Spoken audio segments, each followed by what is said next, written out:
మీరు ఇంత ఆందోళన చేస్తే కూడా పర్మిషన్ ఇవ్వడం కారణం ఏంటి? ఈరోజు మాకు పర్మిషన్ ఇవ్వడానికి గల ప్రధానమైన కారణం ఈ రాష్ట్ర ప్రభుత్వం మమ్మల్ని అనగదొక్కాలని, మా యొక్క సమస్య పక్క ద్వారా పట్టించాలనేసి చూస్తున్నారు. ఈరోజు ముఖ్యంగా మేము గౌరవంగా సూటిగా ప్రశ్నిస్తున్నాం రాష్ట్ర ప్రభుత్వాన్ని. నిర్వాసితుల సంఘం నిరసన చేస్తే స్టీల్ ప్లాంట్ కోసం ప్రైవేటేషన్ అవ్వద్దని మేము నిరసన చేస్తే గౌరవ ముఖ్యమంత్రి గారు వచ్చారు, అక్కడికి నారా చంద్రబాబు నాయుడు గారు వచ్చారు. మరి అదే మాదిరిగా పవన్ కళ్యాణ్ గారు వచ్చారు. నిర్వాసితులు స్థితిగతి అన్ని చూశారు. అతను ఏం చెప్పారు? ఆ రోజు నిర్వాసితులు ఒంటి మీద ఏగవాళ్ళతో నేనున్నానని చెప్పారు. ఈ రోజు స్టీల్ ప్లాంట్లో కాంట్రాక్ట్ కార్మికులు వేలాదిగా తొలగించారు. మాకు 25 ఏళ్ళుగా పనిచేస్తున్నట్టు నన్ను అకారణంగా తొలగించారు. ఈ రోజు మా ప్రధానమైన డిమాండ్ ఏంటంటే, మీరు మా డ్యూటీ తీసేశారు కాబట్టి మాకు అవసరం లేదు సార్, డ్యూటీ అవసరం లేదు. స్టీల్ ప్లాంట్లో ఇంకా 19,500 ఎకరాలు ఉన్నాయి. ఇంకా మేము 8,500 మంది మిగిలిపోయాం. మాకు మనిషికి ఒక్కొక్క ఎకరం కావాలి.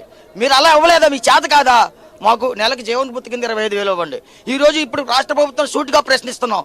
గౌరవ ఉప ముఖ్యమంత్రి వర్యులు శ్రీ కొన్నిదేల పవన్ కళ్యాణ్ గారు, మీరు పిఠాపురంలో పోటీ, అది ఇప్పుడు పిఠాపురంలో అక్కడ SEZ భూములు రిటర్న్ ఇచ్చారు. మరి మా సమస్య మీ వరకు రావట్లేదా బాబు? అడుక్కుంటున్నాం సార్ పవన్ కళ్యాణ్ గారు, మేము అడుక్కుంటున్నాం సార్, మీరు మాకు న్యాయం చేయండి. మీరు మీ నియోజకవర్గంలో మిగిలి భూములు ఆ యొక్క నియోజకవర్గం ప్రజలకు ఇచ్చేసి ఈ రోజు మేము గాజువాకలో మేము ఏం తప్పు మేము ఓటేసాం సార్. గాజువాక నియోజకవర్గంలో పవన్ కళ్యాణ్ గారికి మేము ఏం తప్పు చేశాం సార్? మా సమస్య మీద ఎందుకు స్పందించట్లేదు? ముఖ్యమంత్రి గారు కట్టేశారా మిమ్మల్ని? గౌరవ ముఖ్యమంత్రి గారు మీ చేతులు కట్టేశారా? మీరు డిప్యూటీ సీఎం కాదా? మరి మీ నియోజకవర్గానికి అంత భారీ స్థాయిలో నిధులు తెచ్చుకొని మీ నియోజకవర్గం అభివృద్ధి చేస్తున్నప్పుడు గాజువాక ప్రజానికంలో ఇక్కడ పుట్టి పెరిగినటువంటి మేము ఏం పాపం చేశాం సార్? ఈ రోజు చెప్పట్టుకుని అడుక్కుంటున్నాం సార్, మా సమస్య పరిష్కరించండి సార్.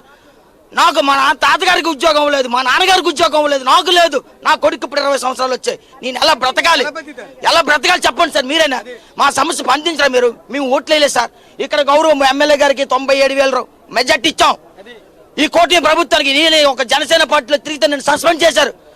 ఏమండి, నేను ఏం తప్పు చేశానని నన్ను సస్పెండ్ చేసాను? మాకు ఏం వద్దండి, మాకు రాజకీయాలతో వద్దు.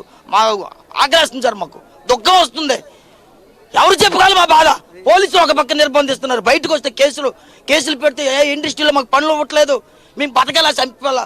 ఈ రోజు జిల్లా కలెక్టర్ గారిని అడుగుతున్నాం, లేదు ముఖ్యమంత్రి గారిని అడుగుతున్నాం. మా చావుకు పర్మిషన్ ఇవ్వండి మహాప్రభు, మా చావుకు మా పర్మిషన్ ఇవ్వండి. నిర్వాసితులు అందరూ కట్టుకొని చచ్చిపోతాం. మీరు ఇంటింటికి మీకు బయోడేటా పంపిస్తాం, ఒక్కొక్క పురుగుల మందు బాటిల్ పంపించండి, చచ్చిపోతాం. ఇంత దారుణం సార్. 50 సంవత్సరాలు అవుతుంది సార్. ఇంకెంత పోరాటం చేయాలి? ఇంకెంత? మనం తెలదు. బతికుంటేనే కదా మేము పోరాటం చేస్తాం, మేము బతుకుంటేనే కదా మీకు ఓట్లేస్తాం. మీకు ఓట్లేసిన పాపానికి మహాప్రభు మాకు మంచి న్యాయం జరిగింది కాబట్టి మాకు న్యాయం చేయండి సార్. ఇప్పటికైనా చచ్చిపోతున్నాం సార్. ఇంతకుమించి మేమేం మాట్లాడాలి? మా ప్రధానమైన డిమాండ్ ఎకరం భూమి ఇవ్వండి, లేదా మాకు సెటిల్మెంట్ అయ్యేంత వరకు 25,000 రూపాయలు జీవనభృతి కావాలని ఈ సందర్భంగా రాష్ట్ర ప్రభుత్వాన్ని, కేంద్ర ప్రభుత్వాన్ని నిలదీస్తున్నాం.